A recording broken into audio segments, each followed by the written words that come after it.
बिस्मिल्लाहिर्रहमानिर्रहीम, अस्सलाम वालेकुम, welcome to the point of view. मैं आपका मेज़बान रमज़ान शेख।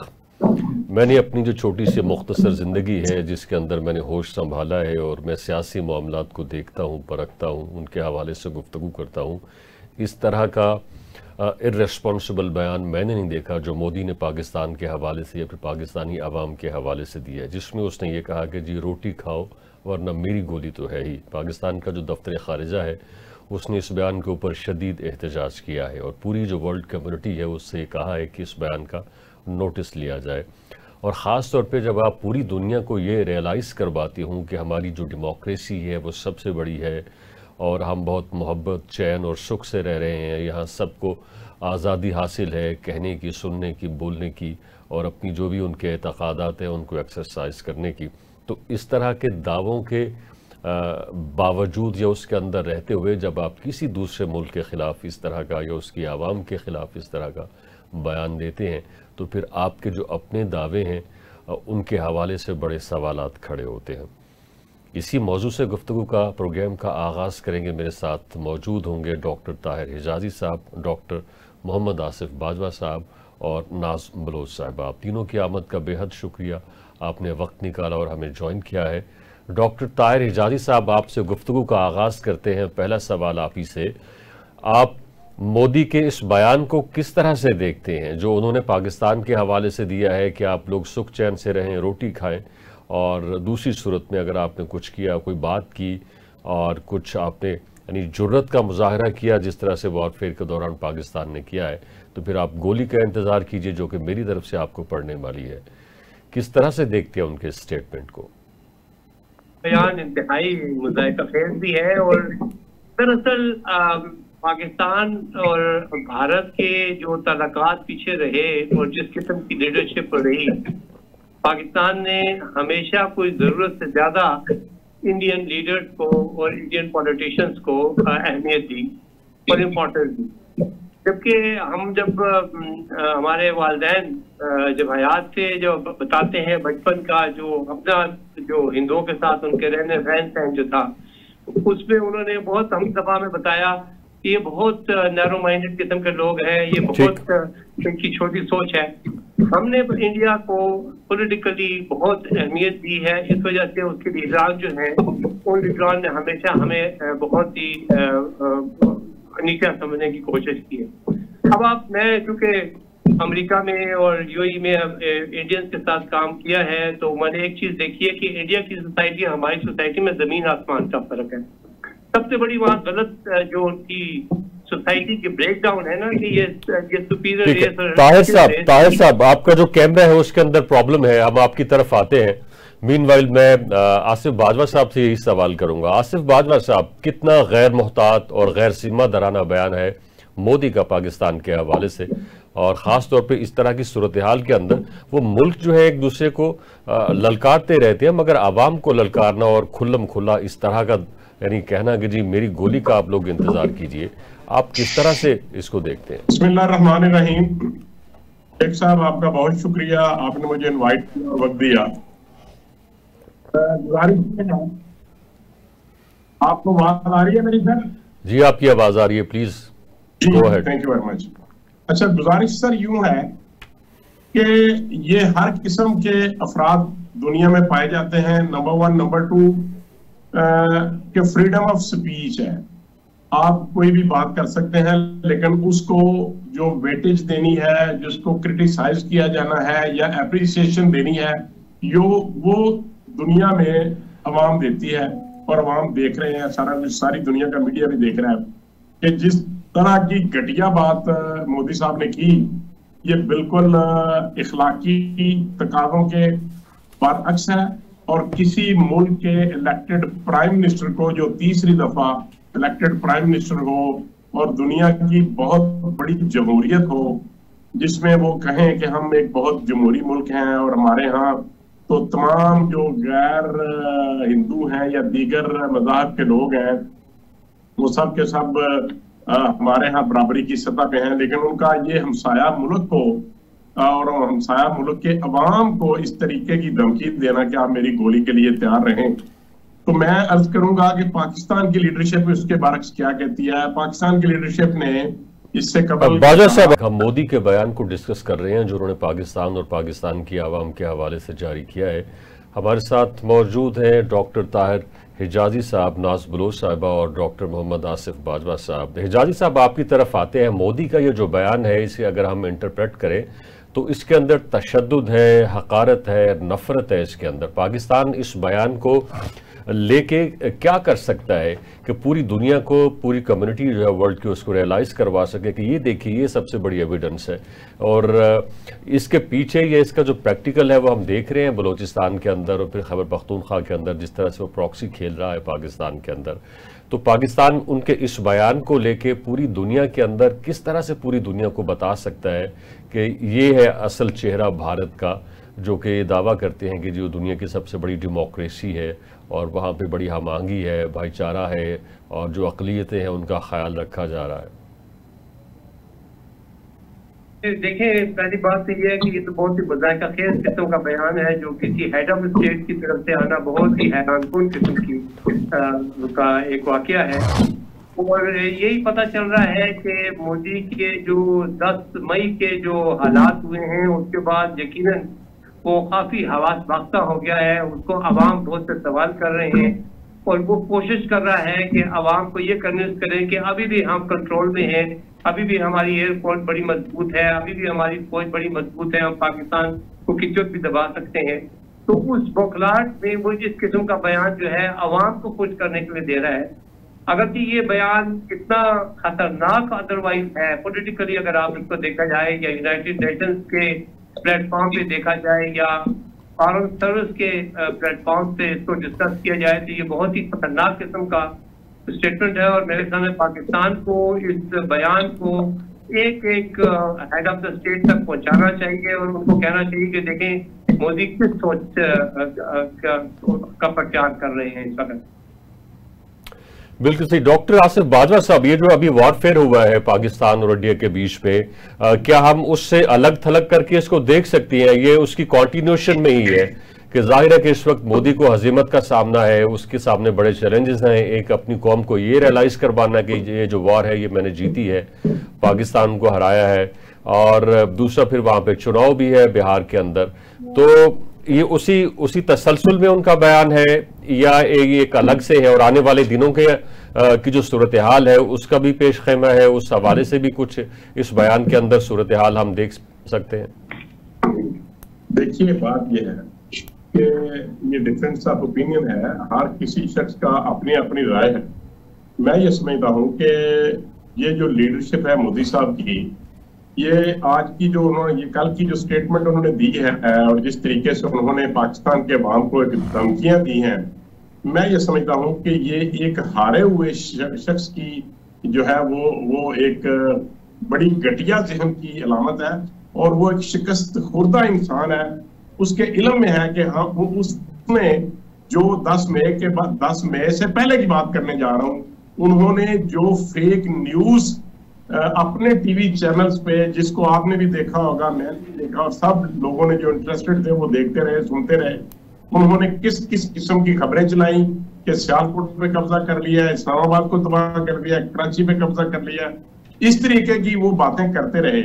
और आज उनका मीडिया जो है वो भी क्रिटिसाइज कर रहा है और उनकी अवाम भी उनको क्रिटिसाइज कर रही है। जो बात आपने की कि वो जो बिहार में उनके इलेक्शन होने जा रहे हैं, ये उन्होंने अपने आप को एक दफा फिर जिंदा करने की कोशिश की है, लेकिन दरअसल उसके खिलाफ नफरत अंगेज बातें अवाम कर रही हैं और अवाम ये समझते हैं कि मोदी साहब ने ये फॉल्स फ्लैग ऑपरेशन किया था और उसने सिर्फ और सिर्फ अपने इलेक्शन जीतने के लिए ये एक ड्रामा किया था।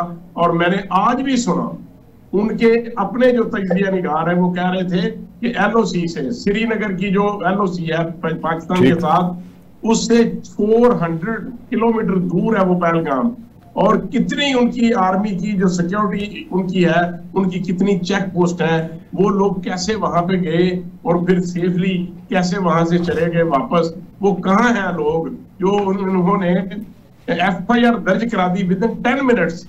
और जबकि 10 मिनट के फासले के ऊपर था वहां से उनका पुलिस स्टेशन, ये पॉसिबल नहीं था और इसी वजह से वो भाग ठीक रहे है हैं। नाज बलोच साहब जी, ठीक है बाजू साहब, तहकीक से हम ये समझते हैं कि आज पाकिस्तान की तमाम गवर्नमेंट लेवल पे उन्होंने ये फैसला किया है, गवर्नमेंट ऑफ पाकिस्तान ने, मियां शहबाज शरीफ साहब ने भी, कि अपने, हालांकि वो बैरून मुल्क हैं, उन्होंने ये कहा कि हम इस बात को पूरी दुनिया को बताएंगे कि मोदी साहब ने हमें, हमारी कौम को और दूसरी दफा इस मुल्क को फिर ललकारा है, और क्या ये किस तरफ जाना चाहते हैं, क्या उनको अभी भी, पहले तो वो फॉल्स फ्लैग के लिए हमसे माफी मांगे और उसके बाद वो अपने अल्फाज वापस ले।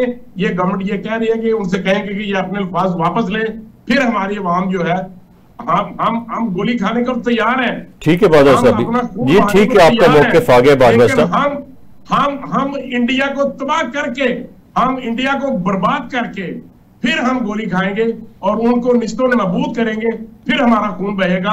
इससे पहले हमारा खून दुनिया की कोई ताकत नहीं बहा सकती, और हम इससे पहले कि हमारे ऊपर उनकी गोली आए, हम उसको निस्तो नबूद करने नाज बलोच साहब, नाज बलोच साहब, हमने देखा है कि जब इंडिया पाकिस्तान का वॉरफेयर जारी था तो वहां से जो उनके एक्स आर्मी मैन थे वो ये तासुर देते थे, बात करते थे कि पाकिस्तान के अंदर जो पीटीआई है, जब इंडियन फौज खुदा ना खास्ता पाकिस्तान की सरजमीन पर कदम रखेगी तो पीटीआई उनको वेलकम करेगी और वो एक तरह से सेकंड मुक्ति बानी और इस तरह के, यानी, और फिर हमने देखा कि यहाँ से भी कुछ डाइसेक्ट किया था पीटीआई के वर्कर्स ने, जो भी हमारी सिक्योरिटी फोर्सेस का सोच थी ऑपरेशन के हवाले से या फिर उनका जवाब देने के हवाले से।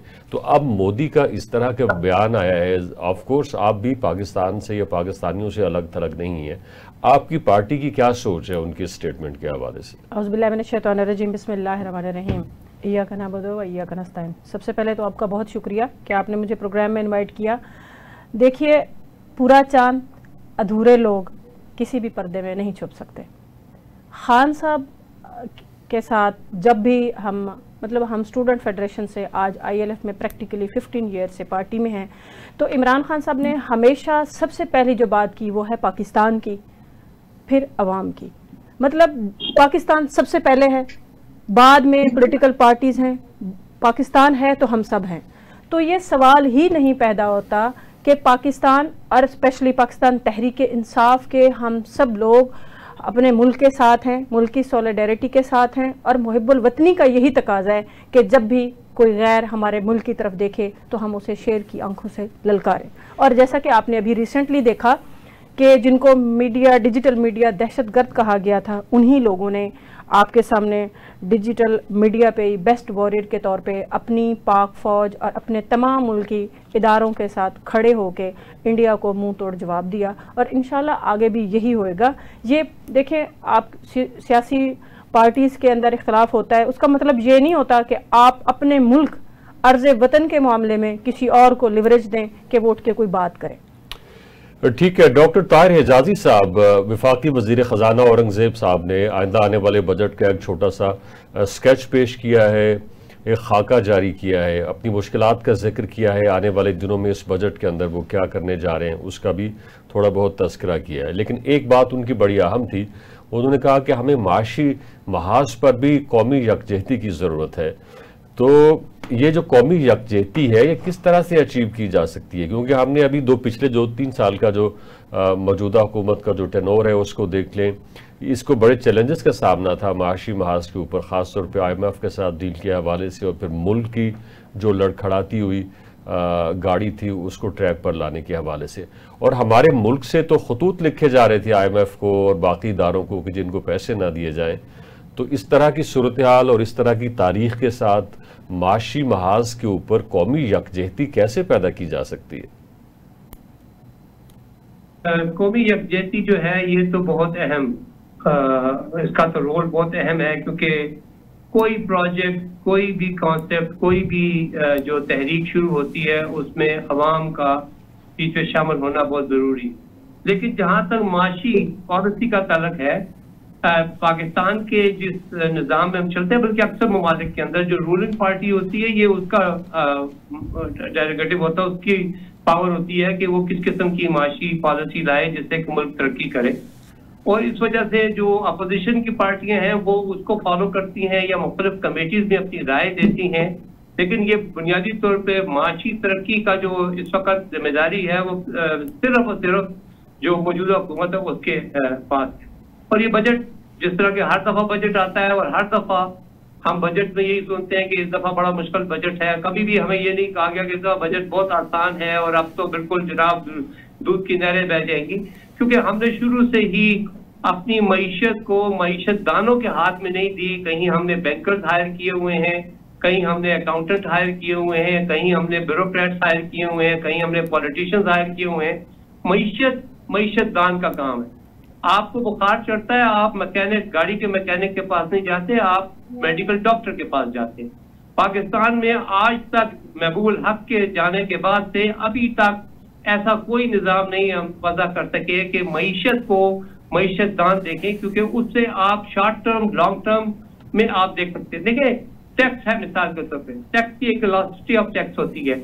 एक खास लेवल से ज्यादा जब टैक्स लगाते हैं तो इकोनॉमी के अंदर रिग्रेसिव इफेक्ट होना शुरू हो जाता है, अगले साल टैक्सेशन गिरना शुरू हो जाती है। लेकिन ये चीज एक आम आदमी को नहीं पता चल सकता, एफबीआर आपको नहीं बताएगा कि किस टैक्स से क्या हो रहा है, ये इकोनॉमिस्ट आपको बताएगा। तो पाकिस्तान की मईशत, और जब भी बजट आता है ये रोने बहुत से होते हैं, इस दफा फिर बहुत सी बातें हो रही हैं, लेकिन मुझे अफसोस से कहना पड़ता है कि हमारी मईशत पिछले 30-40 साल महबूब हक के बाद से आज तक किसी इकोनॉमिस्ट के हाथ में नहीं रही, या ऐसे ग्रुप ऑफ इकोनॉमिस्ट के हाथ में नहीं रही जो इसको सही तरीके, और एक इकोनॉमिस्ट नहीं बनता, ग्रुप ऑफ इकोनॉमिस्ट, क्योंकि हर एरिया के लिए डिफरेंट एक्सपर्ट चाहिए कि वो इसको सही तरीके से चला सके। बिल्कुल सही। ख्वाजा आसिफ साहब, हाँ, एक और बात बड़ी ज़बरदस्त की औरंगजेब साहब ने कि जी हमें टैक्स कलेक्शन जो है वो बढ़ानी चाहिए और उन लोगों से टैक्स लेना चाहिए जो टैक्स देने के अहल है। तो किसने रोक रखा है पिछले 1-1.5 साल से कि जी आप लोग उनसे टैक्स ना लें? और फिर हम देखते हैं कि जो निस्बतन एक कमज़ोर तबका है, जिस तरह सरकारी मुलाजमीन है कि उनके जो उनको पे वगैरह जाती है वो सारे का सारा ऑन रिकॉर्ड है, ऑनलाइन है, उनकी पे में से टैक्स की कटौती निस्बतन आसान है, तो लिहाजा उन्हीं के ऊपर तलवार चल रही है। जबकि उसके मुकाबले में डॉक्टर्स और कारोबारी हजरात और बाकी जितने भी बंद कमरों के अंदर लोग फीसें लेते हैं, पैसे लेते हैं, कारोबार करते हैं, उनकी तरफ कोई ध्यान नहीं है। तो कमज़ोर के ऊपर जाके ही हुकूमत की भी तार टूटती है, और जो ताकतवर तबका है हुकूमत उनसे भी टैक्स नहीं निकलवा सकती। हमें याद है कि इसी दौर हुकूमत में 1-1.5 साल पहले की बात है कि लाहौर के अंदर स्ट्राइक की जा रही थी जब ताजरों से ज़्यादा टैक्स का मुतालबा किया गया था। उन्होंने मार्केट्स बंद कर दी थी, जमात इस्लामी उनके साथ मिल गई थी। तो क्या हुकूमत भी इतनी कमज़ोर हो सकती है कि वह सोसाइटी के एक ही तबके को एक्सप्लॉइट करती है, दूसरे तबके से वह खुद एक्सप्लॉइट हो रही होती है? सर, जो बात भाई साहब ने की इससे पहले, उन्होंने जो बात की वो बड़ी अपनी जगह पे बदल लगती है कि जो टैक्स के मामला हैं वो यकीनी तौर पे एक्सपर्ट्स लोगों को दिए जाने चाहिए। और इसमें दूसरी बात मैं ऐड करूंगा कि ये समटाइम्स पॉलिटिशियंस की मजबूरियां होती है। मैं आपको अर्ज करूं कि जब 1985 में मियां नवाज साहब पहली दफा चीफ मिनिस्टर बने, तो अगर मैं आपको याद दिला सकूं सर, तो उस वक्त जो रजिस्ट्रेशन का रेट था ना, 1 लाख के ऊपर रजिस्ट्री का खर्चा 15,000 पे था, 1 लाख के ऊपर। तो मियां साहब ने उसको 15,000 पे से कम करके 4,000 के ऊपर ले आए। लेकिन उसी साल जो टैक्स कलेक्शन थी 15,000 की बजाय 4,000 पे आने की वजह से टैक्स ज्यादा कलेक्ट हुआ था। एग्जैक्टली ये ऐसा हुआ था, ये पाकिस्तान में मिसाल है।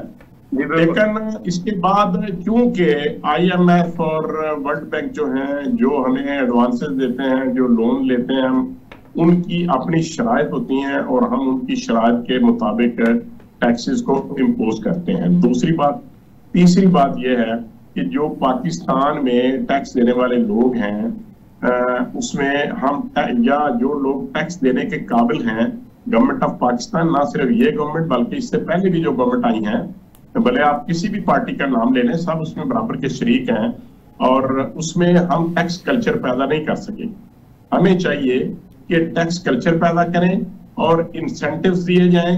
मैं आज भी बड़ी बड़ी जिम्मेदारी के साथ ये अर्ज करना चाहूंगा, रिस्पेक्टिव ऑफ दैट कि आई बिलोंग्स टू PMLN, हमारी गवर्नमेंट आई सो, मैं बिल्कुल उनकी तमाम पॉलिसियों से इत्तेफाक करता हूं, लेकिन मैं बीइंग एक business person and being chairman PAMIMA, एक पाकिस्तान लेवल की एक तंजीम है, Pakistan agricultural implements manufacturers association, I have been elected as chairman पमीमा।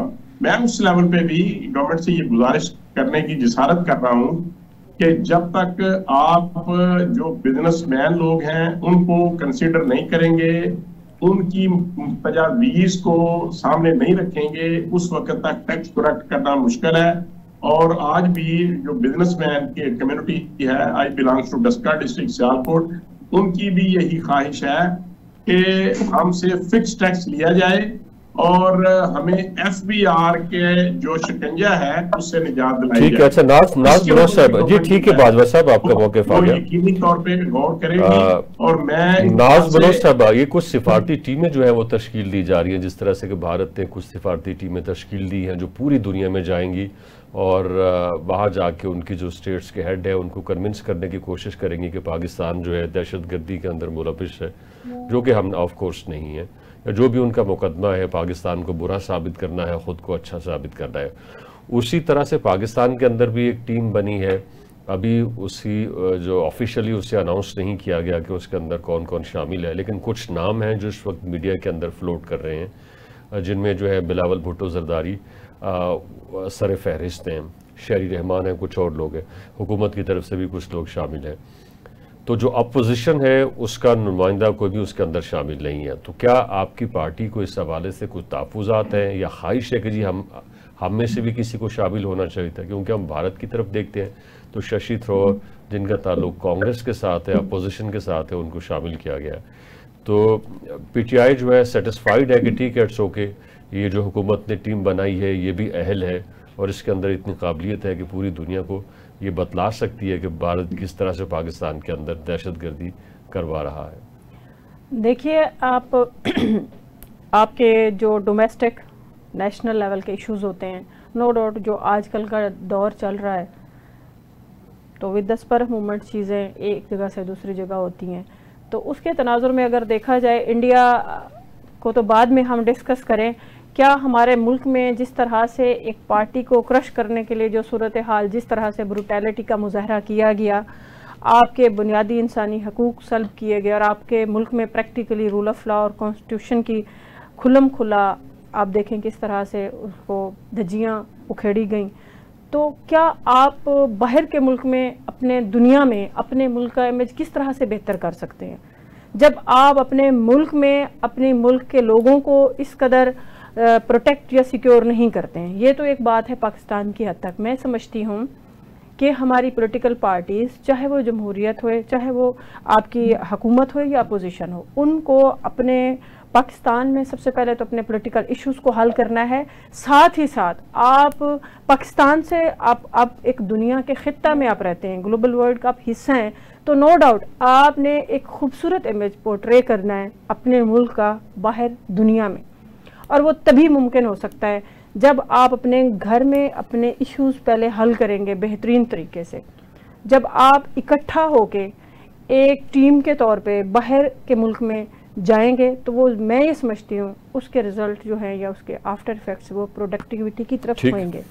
तो इसमें बेहतर राह अमल यही है कि आप सबसे पहले तो अपने डोमेस्टिक या अपने नेशनल जो इश्यूज़ हैं मुल्क में वो हल कीजिए। उसके बाद आप बाहर के मुल्क में एक यूनानिमस आपकी आवाज़ जाए कलेक्टिव कंसेंसस के साथ कि जी दिस इज़ द पाकिस्तान और ये इमेज है, हम वी आर नॉट टेररिस्ट और we are against the all aspect regarding to terrorism. ये तभी होएगा जब आप भी अपने मुल्क में अपने आम शहरी के फंडामेंटल राइट्स, चादर चार दीवारी, पॉलिटिकल राइट्स, उनको प्रोटेक्ट करेंगे, तभी आपके साथ अपोजिशन भी एक सेम पेज पे होएगी। आप बाहर के मुल्क में क्या अपना इमेज करेंगे, क्योंकि आप तो खुद लार्जर मैसेज दे रहे हैं अपने मुल्क में ही। खुद आपके इदारे ही, एक आम आदमी जब वो आवाज़ उठाता है तो कभी आप डी चौक का सानिया कर देते हैं, कभी चादर चार दीवारी पामाल कर देते हैं, तो आप क्या इमेज लेके जाएंगे? ठीक है ताहिर हिजाजी साहब, ये जो टीम तश्कील दी जा रही है इसके हवाले से एक तासुर ये भी सामने आ रहा है कि इसके अंदर जितने भी लोग हैं वो पॉलिटिकल बैकग्राउंड रखते हैं और इस वक्त पाकिस्तान की जो सूरत हाल है उसके मुताबिक एक फरीक पाकिस्तान के अंदर इस्टेब्लिशमेंट में है सिक्योरिटी पॉइंट ऑफ व्यू से, क्योंकि ये सारे का सारा जो मामला है ये इस वक्त वॉरफेयर और सिक्योरिटी पॉइंट ऑफ व्यू और उस तरह की सूरत हाल के बाद ही क्रिएट हुआ है। तो एक ऐसा यानी बंदा मिसिंग है जो कि डिफेंस से होना चाहिए, सिक्योरिटी से इदारों से होना चाहिए। आप क्या समझते हैं कि ये बात ठीक है? मैं आपका सवाल पूरा समझा नहीं कि आप किस कमेटी की बात कर रहे हैं।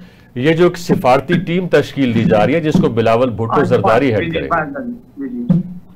देखिए जी, बाहर जाने वाली टीम तो एक टीम तो नहीं हो सकती। मैं इंडिया के एक चैनल पे देख रहा था कि उन्होंने तकरीबन 29 टीमें बनाई हैं और हर टीम के मेंबरान जो है वो असेंबली के मेंबरान, उनकी लिस्ट भी दी हुई है, मैं आपसे शेयर कर लूंगा। बेसिकली जब दुनिया के तकरीबन 150-200 ममालिक हैं तो फिर टीम आपकी एक टीम कहाँ जाएगी? ये तो नहीं है कि हमने सिर्फ बड़े बड़े न्यूयॉर्क वगैरह की सैर करके आनी है। पहली बात तो ये है। दूसरी बात ये है कि देखें, ये जो आपने पहले जिक्र किया था कि अपोजिशन को बीच में होना चाहिए, मेरे ख्याल में अपोजिशन का होना जरूरी नहीं है, लेकिन अपोजिशन को होना चाहिए, क्योंकि कल को वो जब हुकूमत में आते हैं तो उनको पता होना चाहिए कि क्या हुआ था, किस तरीके से हुआ था। ये एक म्यूचुअल अंडरस्टैंडिंग के हिसाब से अपोजिशन को हमेशा ऐसे मौकों में शामिल रखना चाहिए।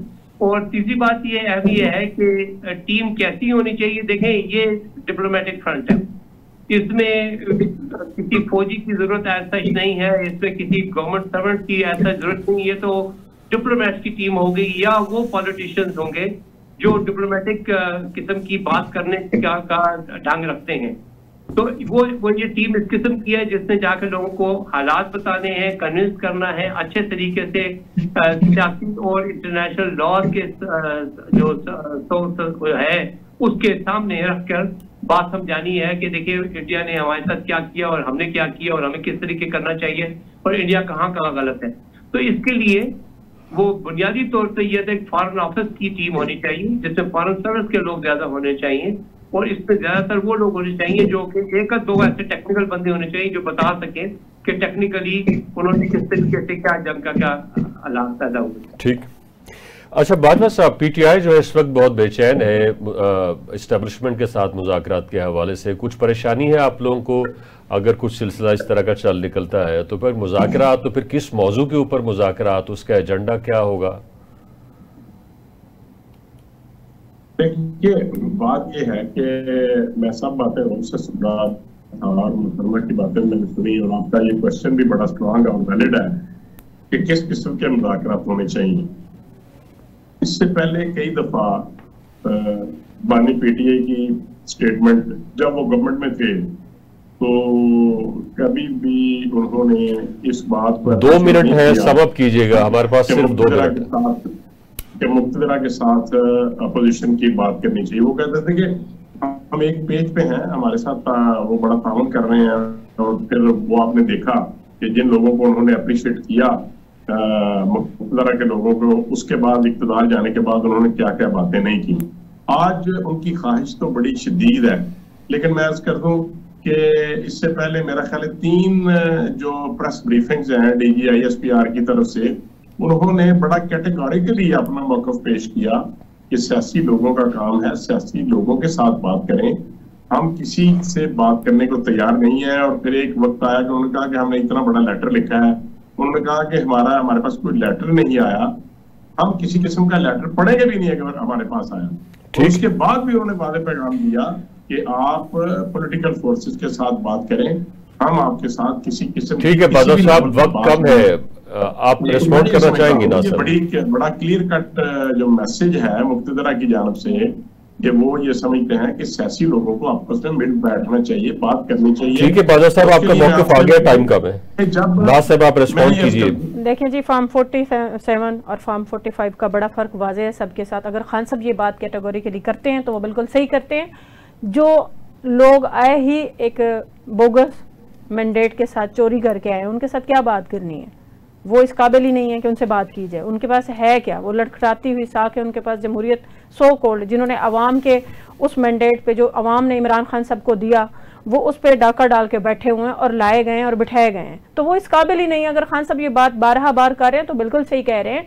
हमारी इस्टेब्लिशमेंट, हमारे वो इदारे जो पावरफुल हैं, जो इस काबिल हैं कि उनके साथ बैठ के बात करनी चाहिए।